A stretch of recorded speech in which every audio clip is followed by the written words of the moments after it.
All right. Hello, everyone. Welcome. My name is Emily DeRosa. I'm a recruiting specialist for PhD admissions in the Graduate School of Engineering here at Northeastern. I'm joined by three panelists today. We have Stephanie, Mallory, and Josh will be joining us shortly. They are all current PhD students here at Northeastern, and today we are going to be talking about applying to a PhD program and best practices for doing so. So I'm going to go ahead and start with a brief overview of College of Engineering and our programs, and then I will hand it over to our ambassadors to share a little bit about their experience. We do have the Q&A feature enabled, so we will be taking questions at the end. And we look forward to hearing more from our current students about their experience. All right, so to get started, in terms of our PhD programs here at Northeastern, I want to first point out some important personnel. If you are considering a PhD program within the College of Engineering, first and foremost, you'll be likely narrowing down the department in which you will be applying for a PhD program within. Um, so at the helm of things, we have our Dean of the College of Engineering, Gregory Aboud. And then we have Mark Nidra, who is our Associate Dean of PhD Education here within the College of Engineering. And then Sagar Kamarthi, who's our Associate Dean of Graduate Studies. And then getting a little bit more into the specific departments, each department has a chair. We have Yingzi Lin, who is the chair of the Mechanical and Industrial Engineering Department, Becky Willits, who is the chair of the Chemical Engineering Department, and Min Ye, who is the chair of the Electrical and Computer Engineering Department, Abraham Joy for Bioengineering, and Jerry Hajar, who is the chair for Civil and Environmental Engineering. So a question that I will address right off the bat that we get asked pretty often is, do you have to reach out and secure a PhD advisor prior to applying to a PhD program? The answer to that is no, but it's definitely great to get acquainted with the faculty within the department you're looking to apply for. This will help you to maybe get any questions answered and to really narrow down your true areas of interest. And then getting into a little bit more about Northeastern's background and history, we are a top-ranked R1 research and experiential learning university. We're ranked number one in co-op education and internships, which we'll talk a little bit more about in the coming slides. Northeastern's made up of 10 colleges and schools with over 50,000 students, College of Engineering being the largest. We have degrees that range all the way from undergraduate and certificates all the way to the doctorate level, which we're focusing on today, and over $296 million in external research awards. Our main campus is located in Boston, and that's where a majority of our PhD programs are located, although we now are expanding a bit out into our global campus network. I believe we're offering some of our electrical and computer engineering programs out in Seattle, and we have 13 campuses total, with Boston being our flagship. Within the College of Engineering, this is just a little bit more of a breakdown of our student body. As you can see, there are more graduate students than undergraduate students, over 6,000. Again, we offer programs all the way up to the PhD level. We have over 400 full-time faculty and 246 tenure track faculty. And within the college specifically, over $104 million of external research awards. We've received some pretty high rankings of Best Engineering Graduate Schools and Best Engineering Undergrad School as well. So again, focusing in on our departments that make up the College of Engineering, we have our disciplinary departments, which we'll mainly be focusing on today, as those are the departments and programs that offer PhD degrees: bioengineering, chemical engineering, mechanical and industrial, civil and environmental, electrical and computer. We do also have a multidisciplinary department, which is more of the IT areas of engineering, and we don't currently have any PhD programs with that focus. Again, focusing in a little bit on that experiential education, or better known as our co-op program. Students can gain real-world experience as part of their academic curriculum. Grad students are eligible to participate in co-op as well as PhD students with the discretion of their advisors and whether it fits into their research and timing wise. But here is just a little bit more information about co-op, and our current students who are joining us can talk a little bit more about their experience as well. And focusing in a little bit more about the research, which is a huge part of your PhD education and something that we're well known for here at Northeastern. As I mentioned earlier, we have $104 million of external awards within the College of Engineering. We have 20 multidisciplinary research centers and institutes that are funded by 8 federal agencies. Research really, kind of thrusts what we're doing here at Northeastern. Um, and the focus areas are health, sustainability, and security. And again, I think it'll be really valuable for you to hear a little bit more from our current students who've joined us to talk a little bit more about their specific research areas as well. A little bit more about our accomplished faculty. We have over 140 young investigator awards, 73 NSF career awards, 110 professional society fellowships, and 3 NAE memberships. So we have some pretty impressive faculty here at Northeastern that you'll have the pleasure of working with if you do pursue a PhD program. And a little bit about our outstanding facilities. We have 2 brand new buildings on our Boston campus that contain lab space.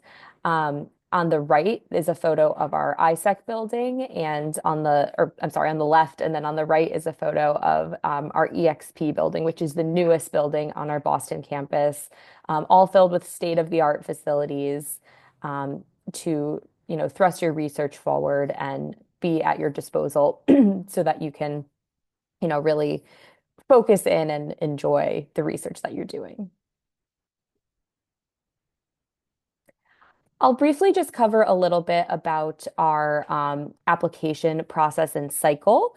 Currently, we are within the fall 2025 application cycle, and although our priority deadlines have passed, we are still accepting applications.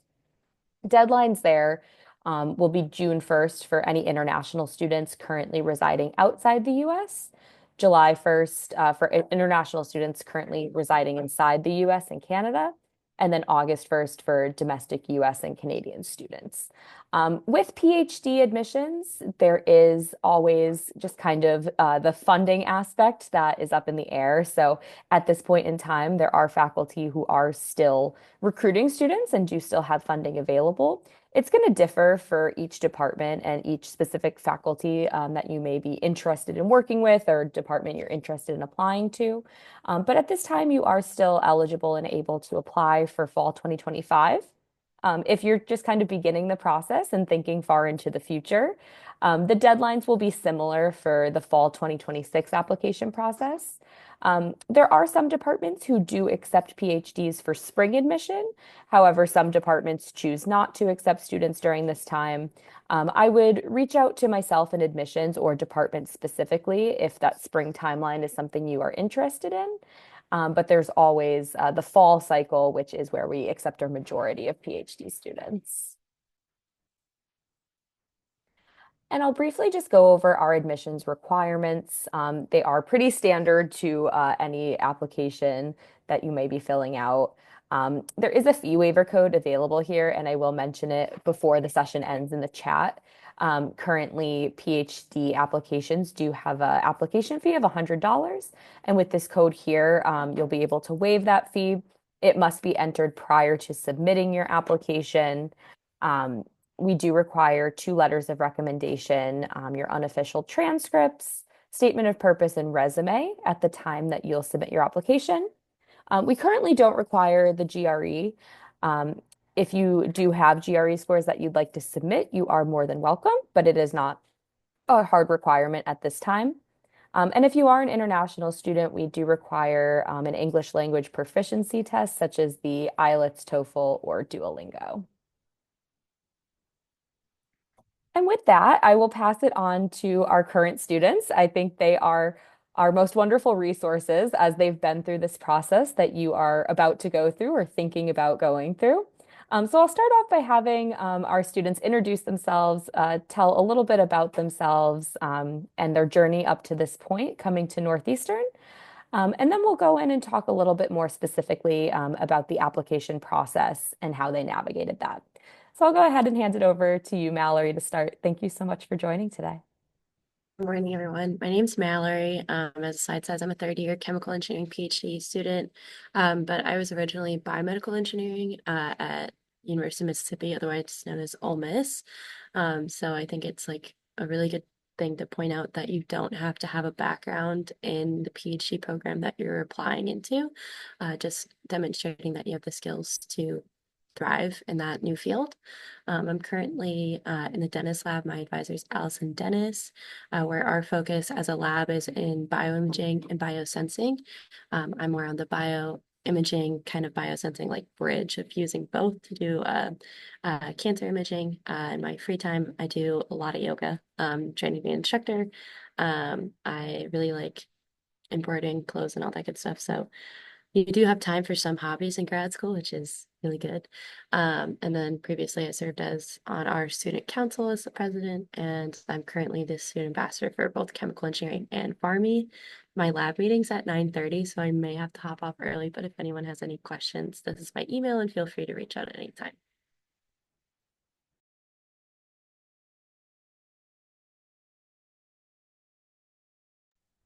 Hi, everyone. So I'm Josh, and in the bioengineering program, so I'm hoping to wrap up soon, but I'm happy to answer any questions about, the application process or finding professors, things like that. I also will echo Mallory's point about, doing things outside of grad school. One, you do have the chance, and it's also very important for, taking your mind off of research every once in a while.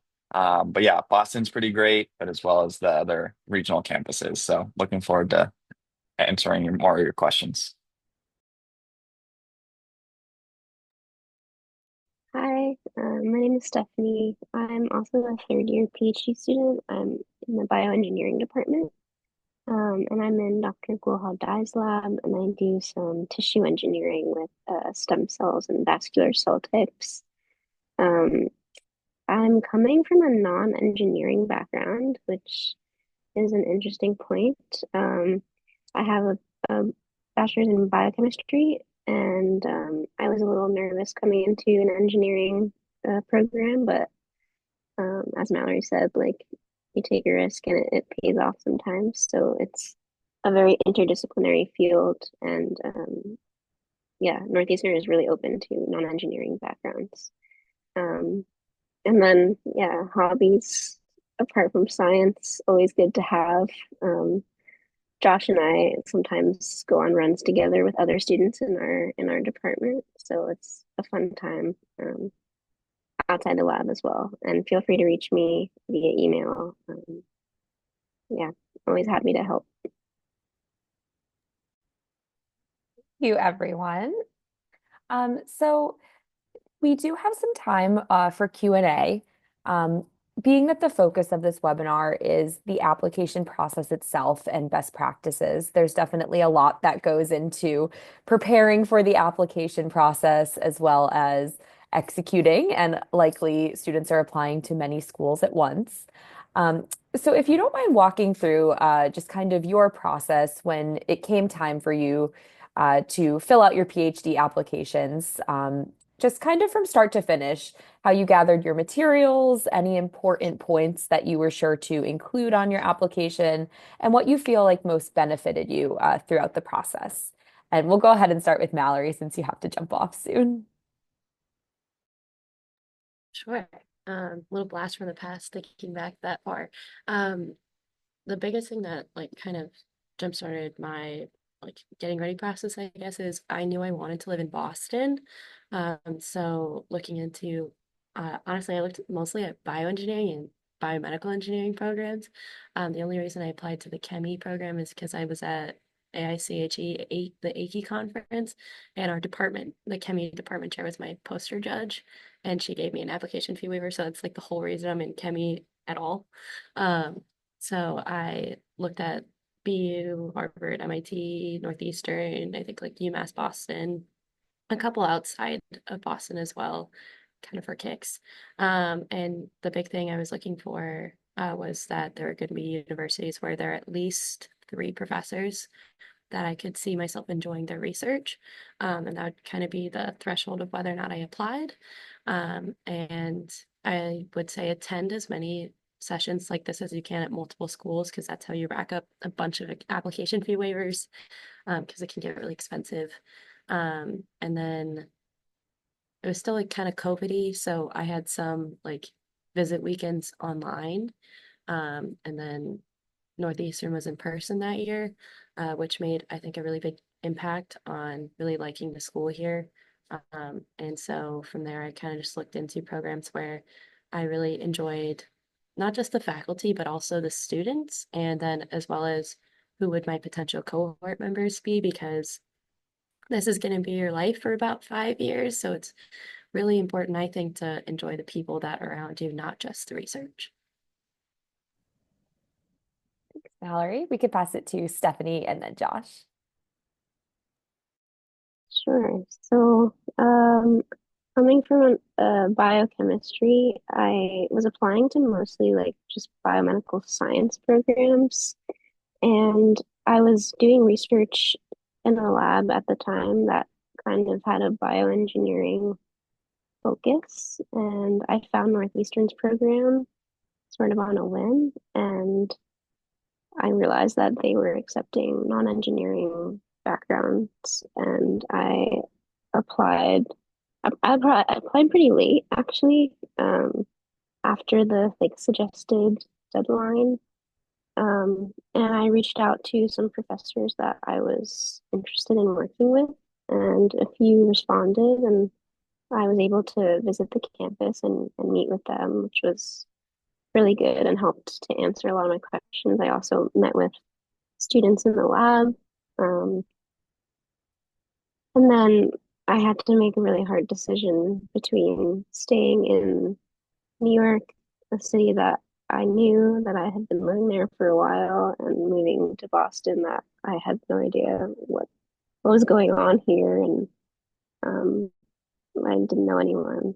Um, so I think I made the right choice, but it's definitely like the toughest choice you'll have to make. So like Mallory said, just take a lot of things into consideration and make a pro con list. Definitely that helped me. Yeah, Absolutely. So, echoing everything they said, so just more from like the application point of view, um, for like statement of purpose, I found it useful and I think important to kind of definitely point out why like you will get something by going to Northeastern, like how you can use the knowledge and the skills and the like the research that you do, as well as like how you can help Northeastern. So, by doing the work, by doing the research, I'm hoping to find out XYZ, and these professors align well with this, and so I feel like I can work with them, and we can make progress in X field, stuff like that. So I think that's useful to include in your statement of purpose, because I think that helps the admissions committee in the department kind of look at your application and kind of can see a fit with you and things like that. And then, yeah, just trying to gauge about department culture and the other students, just like Mallory was saying, I think is very important. And it's definitely not moving from another country or going from another country, but I'm originally from Arizona. And so, uh, like Stephanie said, taking a chance and going somewhere new is both scary but is very exciting, and it puts you out of your comfort zone, so that's where you can really grow. So I recommend also looking at a wide variety of schools and locations. Thank you both. Josh, thank you for posting that link in the chat to reaching out to professors. I think a question that we get often that, I addressed earlier as well, is who should I be reaching out to? A lot of times I think students are starting from square one, which is absolutely where you're going to be starting from.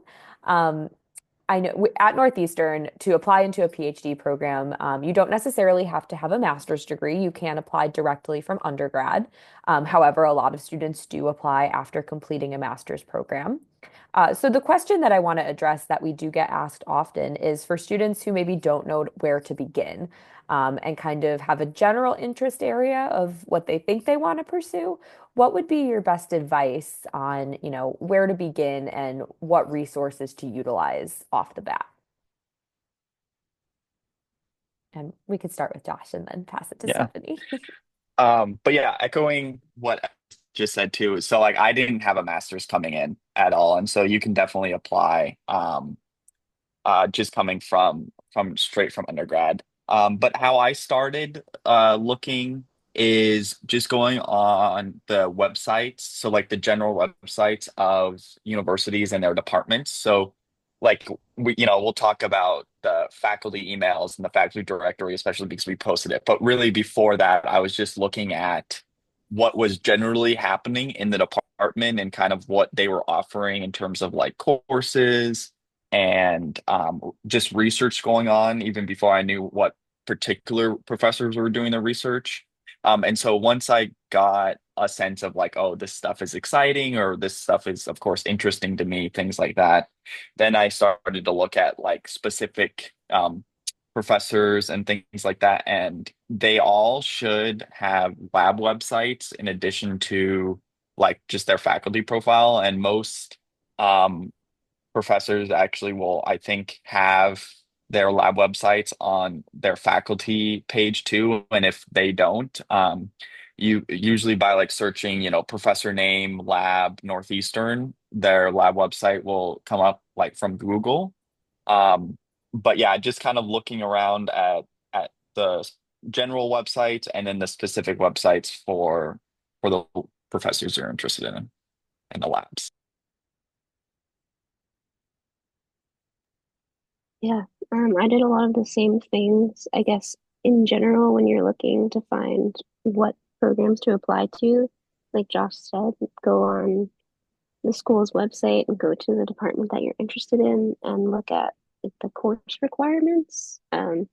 It's very interesting to read like the course descriptions and like, the details of what is expected of you. And then also reaching out to, well, how to find faculty that you're interested in. Like Josh said, look at the faculty um, website of the department that you're interested in.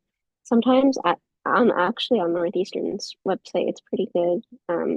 They'll give you like you can choose a department and then it'll be a little blurb of each professor's research or like some keywords of research that they're doing. And if you're interested in those keywords, like that little blurb, then you can click on them to learn more. Um, and I also wanted to reiterate, like, to reach out via email to any professor that you're interested in and follow up. A lot of them are busy and they don't keep track of their email all the time. So if you send follow-up emails, it's a lot easier for them to notice and reply. I've sent a lot of follow-ups in my time, so definitely do that. Thank you both. Um, Again, just a reminder, if you do have any questions, please feel free to enter them into the Q&A function and we'll be happy to address them. But I do have a couple more that I'll just throw out there as well. I know everyone mentioned that, being a PhD student is obviously a lot of work and hard work at that, but that you do have other hobbies outside of being a PhD student. A lot of times, we get questions about the funding and how that's distributed. And just for general knowledge, if accepted to a PhD program at Northeastern, that does come with automatic 5 years of funding. So coming in as a PhD student, with this amount of funding and just kind of navigating day-to-day life and things like finding housing and just going about day to day. Can you talk a little bit about that experience for you and just kind of how you go about your day to day life as a PhD student, getting paid and what that looks like for you? And we'll start with Stephanie this time and then we can flip it to Josh. Yeah, sure. So, um, day-to-day life looks pretty much similar to college, except you're responsible for, your own meals. I guess so getting paid, we get a stipend, every like twice a month, I believe, Josh. I think that's correct. Um, and so that goes directly into our bank account, and we're able to use that stipend for our living expenses. Um, I guess so. Finding housing is is a difficult task in Boston, definitely. But I think Josh just posted the off-campus housing website. It's like a portal that you can go to that is very helpful in finding off-campus housing for graduate students. Northeastern doesn't offer currently housing on campus. But obviously, even many undergraduates live off campus in and around Boston. And I think most graduate students live like slightly outside of the city because it's slightly more affordable. And then they'll live with roommates and kind of share an apartment that way so that the cost kind of comes down. I'd probably say on average it's around like 1,000 per person in rent per month. Um, and if you're living outside of Boston, you'll commute and take the train, or some students bike. Um, I walk. Um, yeah, and then yeah, that's all I have for now. No, Stephanie, you explained everything. So yeah, I mean, I agree with you. I mean, you have to budget, and you can't be, you know, doing everything you want all the time, but you certainly can be doing stuff outside the lab. And yeah, roommates are, sharing apartment, I mean, is like crucial. Um, I like, yeah, like for example, with the Boston campus, I know some students that actually live in like Providence, Rhode Island, which is about 40 minutes train ride, and they actually really enjoy it. They think Providence is really cool. And you can work a little bit on the train, and there's because all these kind of areas in the Northeast are connected pretty well by public transport. There are definitely a lot of living options. And so yeah, that's um, Thank you both. And I think the question in the chat kind of airs to this discussion. And maybe if you know anyone who has had this experience, you can chime in as well. For PhD students who maybe want to bring a significant other to Boston, if that's where you're planning to go, or to any school, if you're accepted there. I think what Josh and Stephanie said about budgeting definitely echoes there. If that is the sole form of income, being the stipend and the funding for PhD, it's going to be a little bit more crucial on the budgeting side. Definitely finding an apartment, maybe like the students mentioned, in an area that's a bit outside the city, just to save costs on things like rent. But I'm not sure if either of you either have or know anyone who's had this experience and what it looked like for them. Yeah, so the for what I know, like there's a couple different scenarios of this, right? So that could be a couple moving and both of them are attending Northeastern, maybe not like, maybe one in a PhD program, one in a master's, or, different kind of scenario like that. Other times, other scenarios have been like one person is going to Northeastern and then the other person is like found a job in the area. Um, but if the question was more towards like if say I'm going to Northeastern and my spouse, like, can my spouse just come and like, will the school help in any way? That's unfortunately no, since they're not like a part, like they're not a student at the school.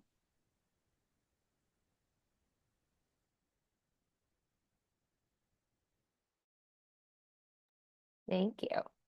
A question just came through about our interdisciplinary PhD program or multidisciplinary PhD program. So we do have an option for students who might be interested in two areas within the College of Engineering. Um, for example, sometimes a student will apply into a PhD in civil and environmental engineering, and then maybe have a focus area or be interested in a focus area that really closely overlaps with mechanical and industrial engineering. And that's just one example of many. So in that case, I recommend reaching out to the department specifically, or either department that you may be interested in. At that point, usually for the interdisciplinary PhD program, you will have to communicate with potential advisors prior to the application process, just to make sure that they're aligned in, what they're looking for and able to offer admission for something like this. Um, I will include my email address in my response to the question that's in the Q&A as well, just so you can reach out to myself as well, and I can give you more information. But yes, we do have the opportunity to apply into a program that isn't necessarily in one department. The example I gave earlier is definitely a common one, but there's many other combinations of students who are able to work with faculty across multiple departments within the college. It's a very unique program and experience, and it really allows students to tailor their exact interests to the research that they're doing. So I'm happy to provide more information on that. Like I said, I will type my email address there in the response in just a moment. Any other questions from our participants? Let's see. All right, here's a couple more. Can I apply for a PhD now? I'm a student about to graduate. I can start that off and just say yes. If you are going to be graduated by the time that you would be starting the PhD program, now is definitely the time to get your application started. Definitely better to get started sooner rather than later. Like I said, at this time, now that the priority deadlines have passed, faculty are definitely reviewing applications on case by case basis based on whether they have the funding available at this time. So I definitely encourage applying right now, sooner the better.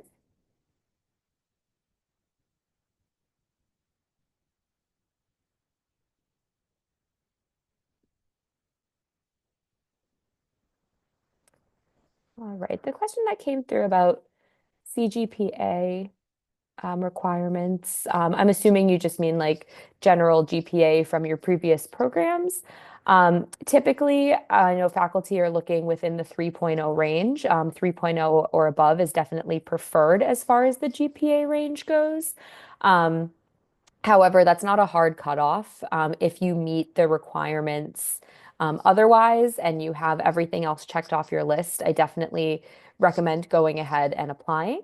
Faculty are looking at a lot of things when reviewing PhD applications. GPA is definitely a large factor, but they're also going to look at statement of purpose, like Josh and Stephanie mentioned earlier. They're going to look at your background and things that you've done, previous research you may have done as well, although that's not a hard requirement either.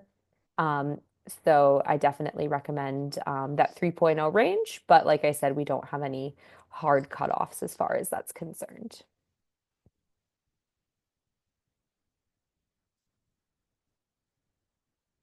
Right. And if there aren't any other questions, I think we can end by going ahead and just having Josh and Stephanie.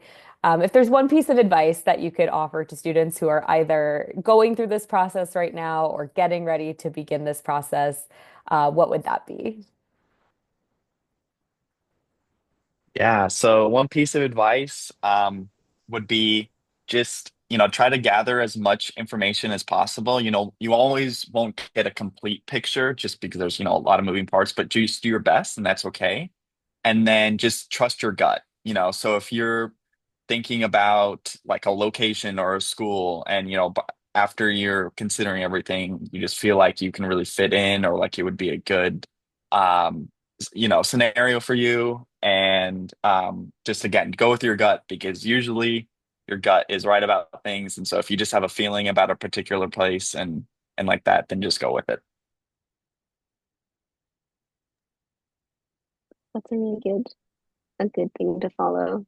Um, I guess I would say reach out in general. So reach out to faculty that you're interested in, and tell them like I'm interested in applying or I've submitted my application.